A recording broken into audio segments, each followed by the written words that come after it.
baca doa. Berdoa dimulai.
Ibu absen dulu nak ya.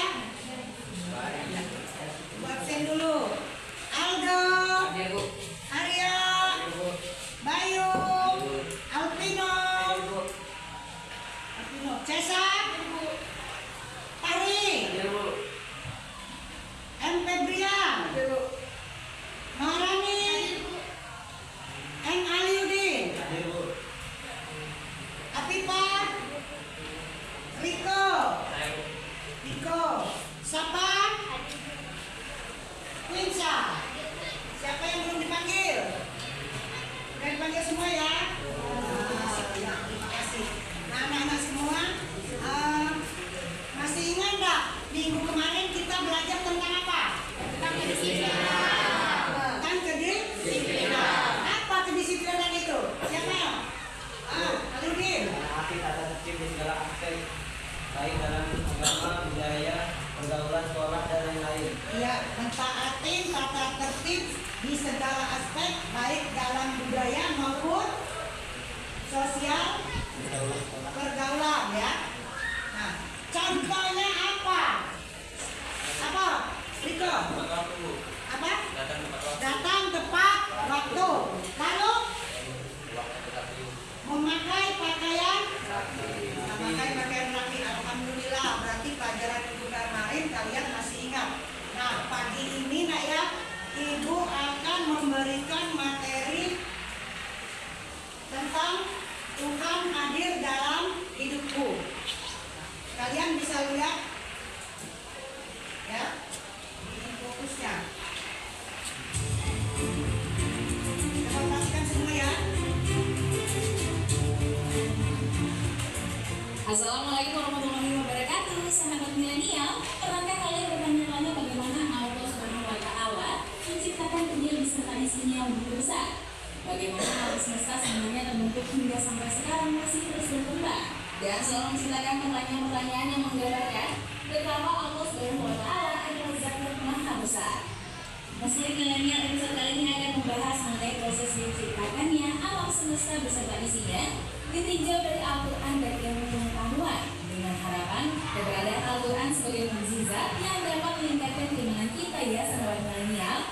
Tapi sebelum kita melanjutkan pembahasan tersebut, jangan lupa untuk klik like, comment, share, dan subscribe MOP channel untuk selalu update tentang semua hal. Ya, materi kita tentang Tuhan hadir di dalam hidupmu. Tetapi sebelum kita memasuki pelajaran tersebut, Ibu akan mengadakan ice breaking. Ya, ice breakingnya itu tentang petunjuknya kalian menempatin satu tempat duduk ya yang ditunjuk sebagai kriteria tersebut. Di akhir permainan ada satu orang yang tidak duduk ya. Siapa yang mulai dari siapa? Dari yang Udin ya? Dari sini dulu. Dari sini dulu ya. Nah. Jadi ya, petunjuknya kalau Ibu bilang angin bertiup, maka kalian menjawab bertiup kemana Bu? Ya? Ya. Mulai ya. Angin bertiup. Bertiup kemana Bu? Bertiup kepada orang yang tidak sholat subuh.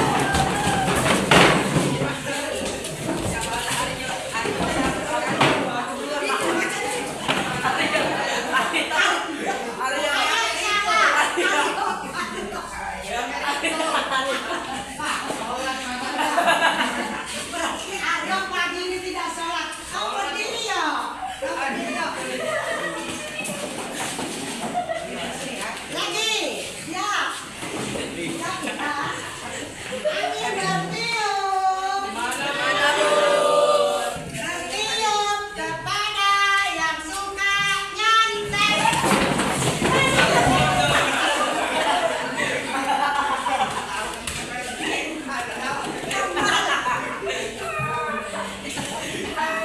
Kita ulang lagi ya. Angin bertiup. Bertiup kepada orang yang pernah ranking 1.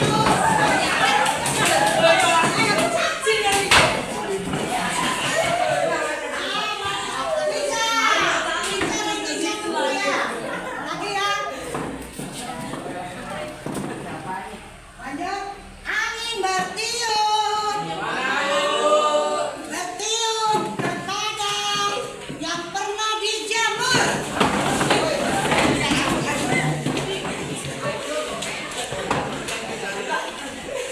Siapa ya? Yang pernah dijemur karena ngerjain tugas ya? Ya, yaudah. Nah, lagi ya. Angin bertiup. Bertiup karena suka bolos.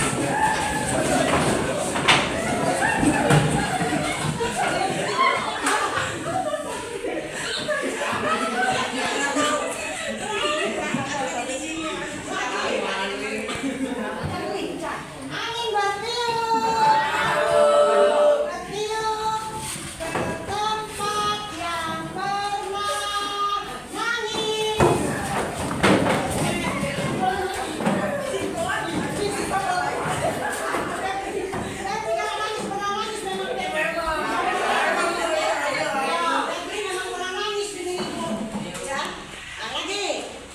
bertiup.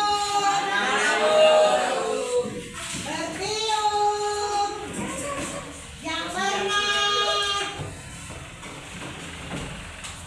apa? Yang pernah sholat duha.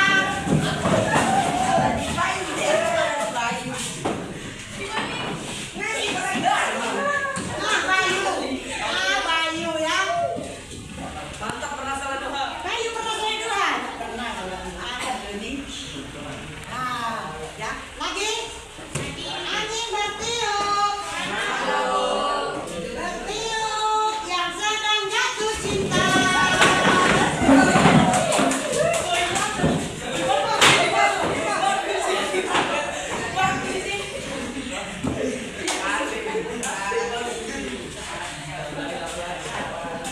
Ya sudah, terakhir ya sudah. Nah, terakhir ya, seperti kita. Terima kasih ya.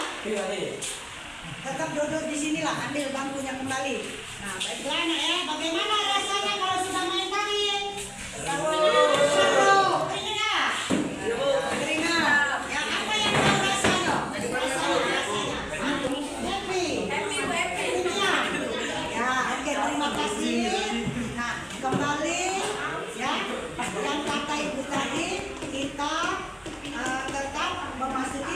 baru ya. Materinya tentang Tuhan hadir dalam diriku. Seperti penjelasan tadi ya. Maka kita jelaskan lagi, kalian lihat di fokus ya. Bagaimana proses penciptaan langit dan bumi beserta isinya? Ya, kalian dapat melihat. Sahabat milenial, Allah Subhanahu wa Ta'ala menciptakan alam semesta beserta isinya secara berproses. Allah Subhanahu wa Ta'ala mengajarkan kepada hamba-Nya bahwa segala sesuatu membutuhkan proses, tidak terjadi dalam sekejap saja. Walaupun hanya Allah Subhanahu wa Ta'ala yang tahu berapa kuasanya sebenarnya dapat membuat semua hal dalam sekejap, hanya dengan mengatakan kun fayakun, maka semua akan terjadi. Wallahu a'lam. Sahabat milenial, sesungguhnya Allah telah menceritakan segala proses penciptaan alam semesta secara gamblang kepada setiap hamba-Nya yang beriman. Yang perlu kita tafakuri lagi adalah bahwa Al-Quran menjelaskan semua itu sebelum ilmu pengetahuan dan teknologi dapat mencapainya pada masa tersebut. Subhanallah. Dan manusia dengan rasa keingintahuannya tinggi mulai berlomba-lomba mencari tahu hakikat pada saat terciptanya alam semesta ini. Rasa keingintahuan serta ketagihan manusia terhadap benda-benda langit dan alam semesta mulai melahirkan beragam teori pemikiran. Mereka berpikir bagaimana alam semesta ini dapat terbentuk, bagaimana dimensi ruang dan waktu tiba-tiba terjadi, serta berpikir bagaimana terjadinya kehidupan. Semua ilmu pengetahuan sains yang diciptakan berdasarkan sudut pandang manusia dibuat agar manusia dapat dengan mudah menerima dan memahami bagaimana kehidupan berjalan. Namun banyak dari teori-teori tersebut tidak dapat diterima dan harus ditolak karena tidak dapat dibuktikan. Itu semua terjadi karena ilmu sains tersebut hanya terpaku sebatas akal sehat manusia saja, ya sahabat milenial. Hal yang perlu kita ingat adalah ilmu jika tidak dilandasi dengan iman, maka suatu saat akan runtuh.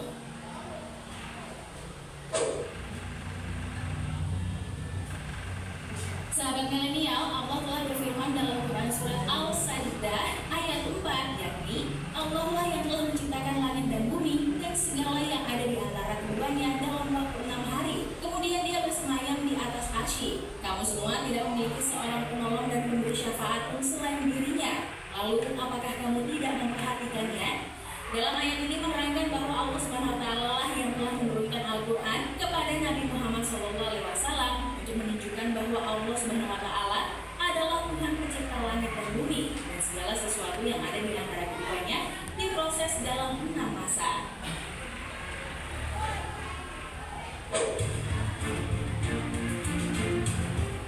Sahabat milenial, 6 hari menciptakan alam semesta dalam ayat tersebut bukanlah waktu yang berlaku seperti di bumi saat ini, sebab pada saat itu belum ada bumi yang mengelilingi matahari. Begitupun dengan kesepakatan bahwa waktu satu hari sama dengan 24 jam. Hari pada waktu masa sekarang ini adalah hasil dari terbentuknya langit dan bumi serta telah adanya peredaran bumi mengelilingi matahari dan sebagainya. Subhanallah. Oleh karena itu, 6 hari di sini maksudnya adalah 6 masa atau tahapan. Dan ternyata, teori Big Bang yang dikemukakan pakar astronomi Amerika Edwin Hubble dibagi dalam 6 masa juga. Banyak sekali penafsiran yang menjelaskan mengenai arti dari 6 hari atau masa yang telah disebutkan dalam Quran surat Al-Sajdah ayat 4 tersebut. Dalam surat Al-Ma'arij ayat 4 disebutkan pula bahwa satu hari kadarnya adalah 50.000 tahun. Allah berfirman, malaikat-malaikat dan Jibril. Nah, ya, anak-anak semua ya. Dari materi tersebut ya, Ibu memberikan tujuan ya, bahwa agar peserta didik dapat mendeskripsikan ya, bahwa Tuhan itu hadir di dalam hidupmu. Nah, kali ini Ibu akan membuat kelompok ya. Kelompoknya Ibu menjadi 3. Ibu bagi menjadi 3. Kelompok pertama Alvino, Sapa, Quinsa, Bayu ya. Nah, pindah tempatnya. Sapa, Quinsa, Bayu. Ya benar ya. Kelompok kedua Fahri, Aliudin, Aldo, Afifah. Kelompok ketiga ya. Kelompok ketiga Rani, Cesar, Riko, Adrian, Aryo ya.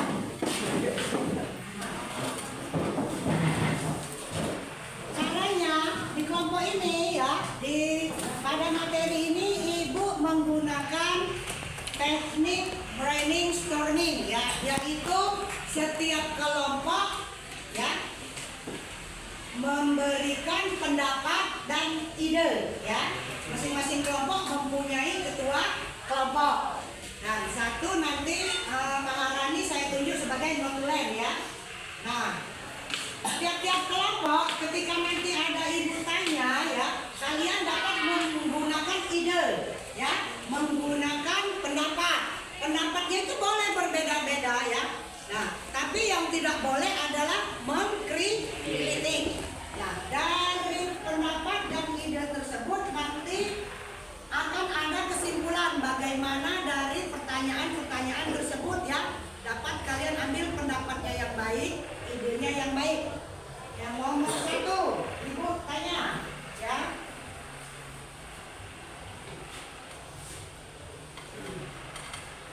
Nah, nomor 1. Pertanyaannya sekarang ya.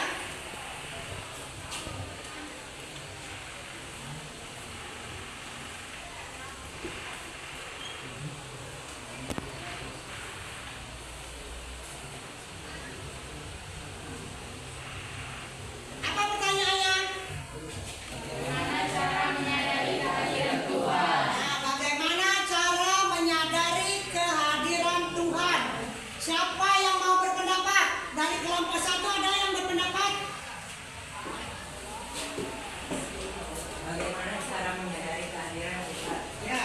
Dengan melihat tanda-tanda kebesaran Tuhan, adanya hujan, angin, dan awan. Adanya hujan, angin, dan awan. Dari kelompok lain ada yang berpendapat? Riko. Dengan penciptaan langit dan bumi. Dengan penciptaan langit dan bumi. Lanjut, kelompok mana lagi? Kelompok 2? Arwi. Sepertinya adalah lautan. Nah, boleh lagi yang bertanya? Siapa lagi yang memberikan ide di samping dari Fahmi? Ada lagi yang memberi ide, memberi pendapat? Hah? Sudah jawab. Nah, lanjut yang nomor. Nah, ibu bertanya lagi ya, bagaimana cara kita menghadirkan Tuhan dalam hidup? Yang kedua, upaya apa ya dalam mewujudkan Tuhan dalam hidup kita? Apa upaya kalian? Siapa yang bisa menjawab, memberikan ide dan pendapat? Ada ya? Nah, ada. Bagaimana pendapatmu ya caranya? Berbuat baik kepada manusia, bersikap murah hati, dan mengasihi orang lain. Berbuat baik kepada manusia, mengasihi orang lain, terus Mengasihi bumi atau Tidak tidak menyakiti hati orang lain. Ya, terima kasih Aryo. Selanjutnya ada yang berpendapat lagi yang nomor 2, upaya apa dalam mewujudkan Tuhan? Andri, itu. Febri, apa Feb? Saya dari kelompok 3 akan memberikan pendapat dalam mewujudkan Tuhan dalam hidupmu. Mudah memaafkan, tidak menyakiti hati orang lain, berhentilah menghakimi orang lain. Mudah memaafkan, terus tidak menyakiti dan berhentilah menghakimi orang lain. Ya, jadi upaya yang dalam kita wujudkan Tuhan dalam hidup kita ini seperti kata Febrian tadi, mudah memaafkan, tidak menghakimi, terus tidak menyakiti orang lain. Ada yang lain? Prinsa?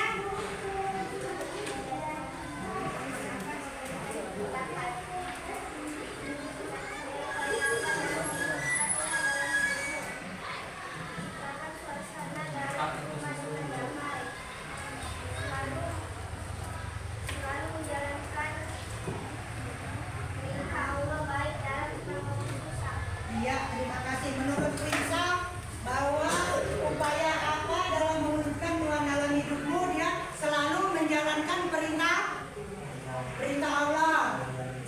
Terus, baik dalam senang maupun susah.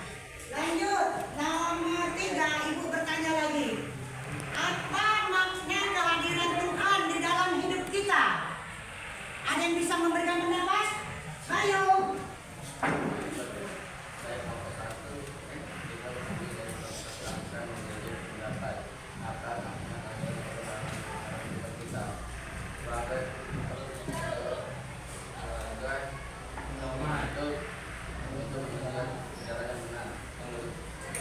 sebagai menuntun manusia ke jalan yang benar. Lalu ada lagi siapa yang berpendapat? Riko ya? Coba Riko. Baiklah, saya dari kelompok 3 akan memberikan pendapat sebagai pedoman hidup. Sebagai pedoman hidup kita. Selain itu ada lagi yang berpendapat? Ahli. Ya. Apa makna kehadiran Allah dalam kehidupan kita? Ini manusia dari bahaya dan godaan serta menyesatkan. Melindungi manusia dari godaan yang menyesatkan. Ada lagi yang memberikan pendapat? Tidak? Ada lagi nggak? Nah, lanjut. Selanjutnya.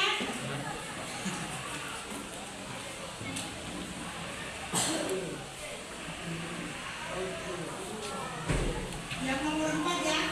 Ketika kalian berpikir tentang Allah, apa yang langsung kalian pikirkan terhadap hidup? Apa? Rani? Baiklah Bu, saya dari kelompok 3 akan memberikan pendapat. Tuhan ketika berpikir tentang Allah, apa hal yang langsung terlintas di pikiranmu? Semua yang kita alami disebabkan kuasa Tuhan, dengan demikian kebesaran, kegagalan serta serahkan pada Tuhan. Ya, benar. Selanjutnya ada lagi? Ada lagi nggak? Nah, besok. Baiklah, saya dari kelompok 3 akan memberikan pendapat.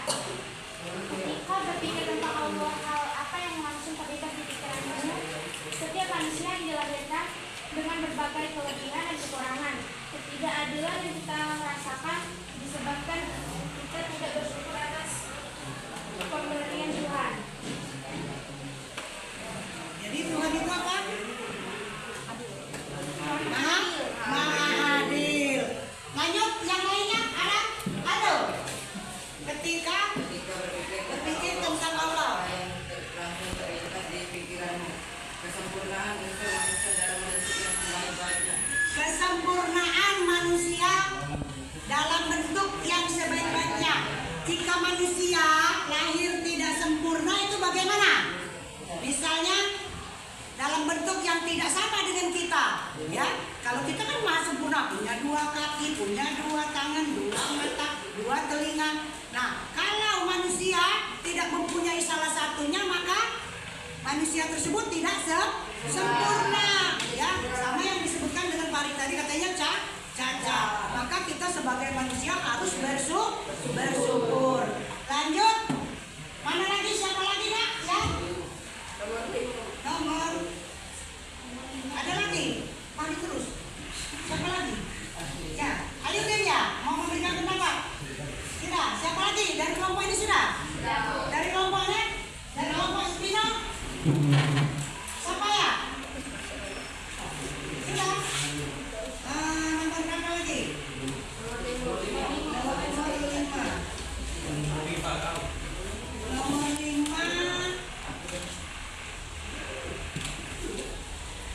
Dalam beribadah, kadang-kadang kita sering kesulitan melakukannya. Mengapa hal itu bisa terjadi? Siapa? Afifah?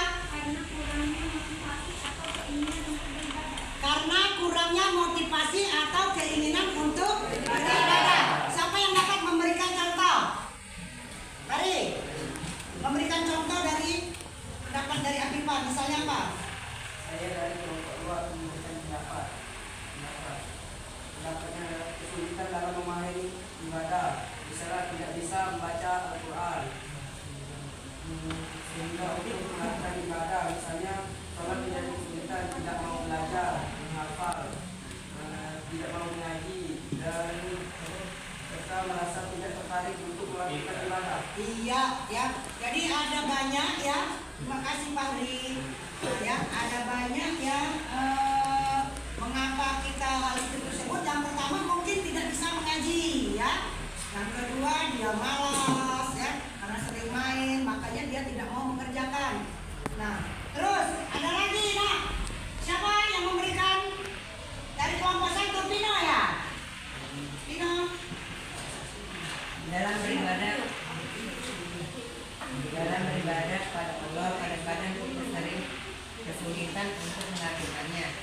mengapa hal ini terjadi. Kesulitan dalam memahami ibadah, misalnya tidak bisa membaca Al-Quran, sehingga untuk melakukan ibadah misalnya sholat menjadi kesulitan. Tidak mau belajar menghafal ayat-ayat untuk tata cara sholat dan lain-lain. Ya, terima kasih. Lalu ada yang pertanyaan yang selanjutnya, ya. Bagaimana menyadari kehadiran Allah? Nah, Febri. Saya dari kelompok tidak akan memberikan pendapat bagaimana menyadari kehadiran Allah ketika sholat dengan khusyuk dan memperpanjang sujud. Ketika sholat kita memperpanjang sujud, ya. Lalu ada lagi siapa yang memberikan pendapat? Ayudin. Saya dari kelompok 2 akan memberikan pendapat bagaimana menyadari kehadiran Allah ketika berzikir dan memuji Allah dengan mengucap subhanallah, alhamdulillah dan Allahu akbar. Ya. Ada ketika kita mengucapkan zikir, misalnya subhanallah, walhamdulillah, wala ilaha illallah, Allahu akbar.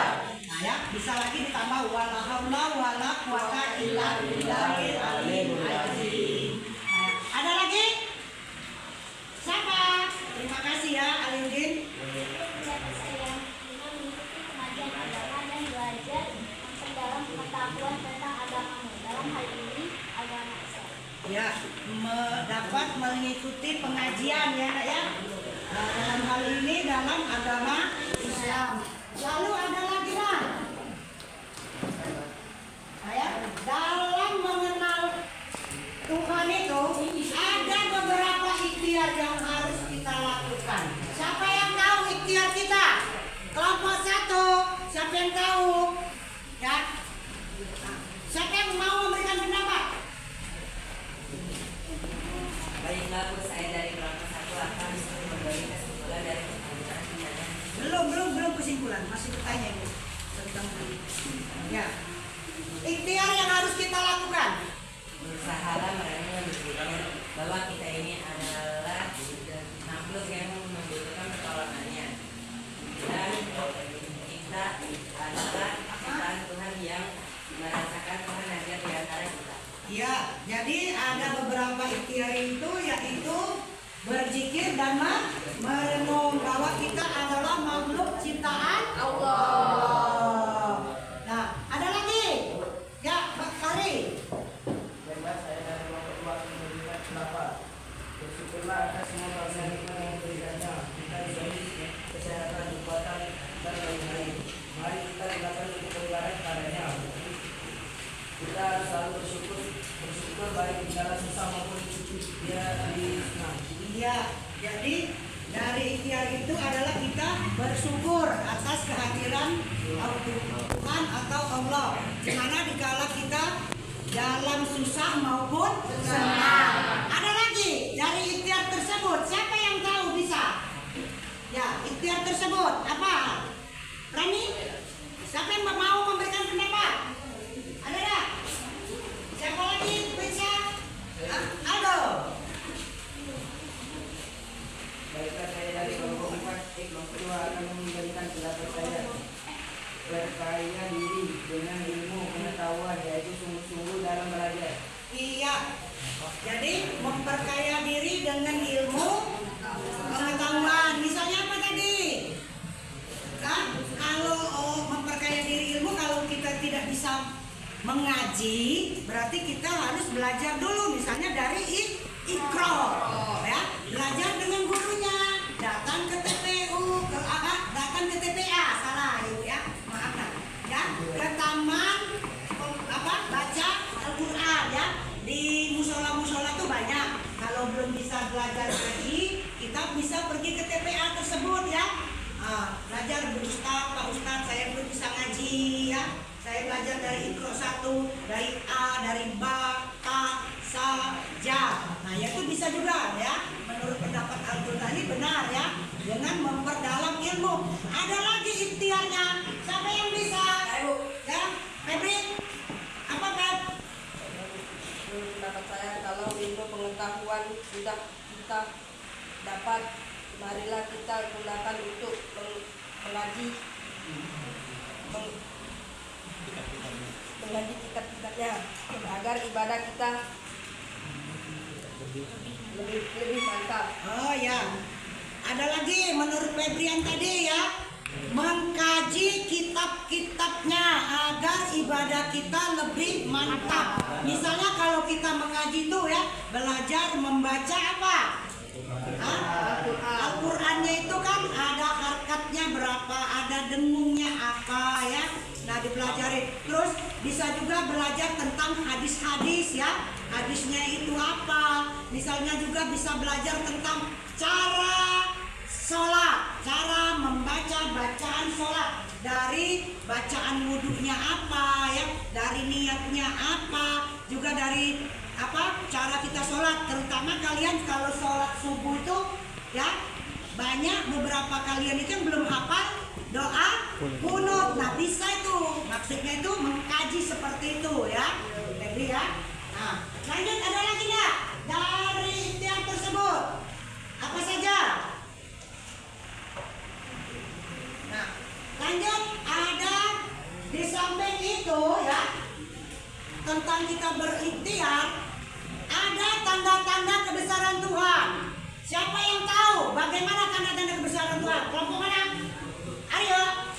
Baiklah, saya dari kelompok 3 akan memberi pendapat.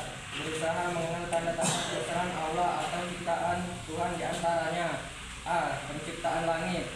Langit merupakan ciptaan Allah yang sangat indah. Setiap manusia yang suka memperhatikan langit, baik di malam hari maupun di siang hari, pasti akan merasa ketakjuban luar biasa. B.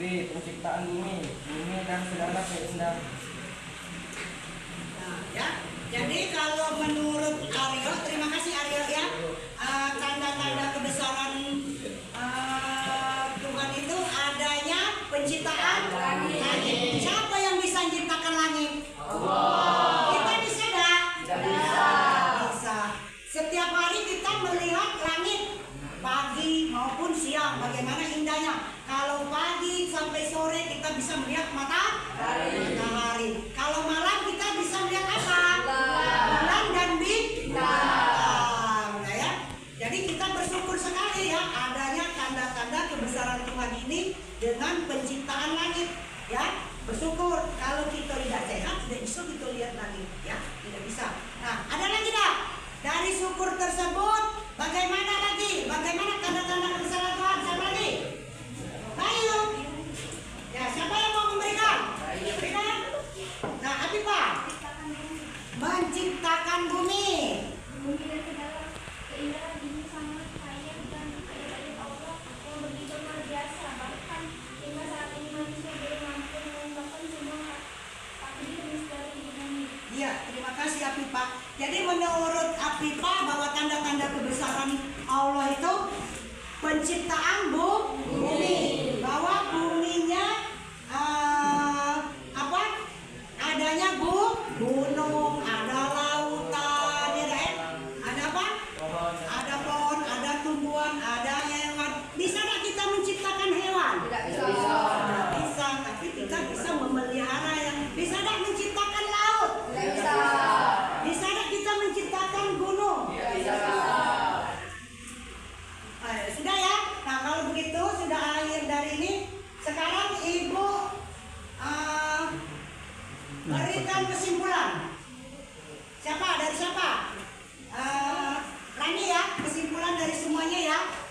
Baiklah Bu, saya akan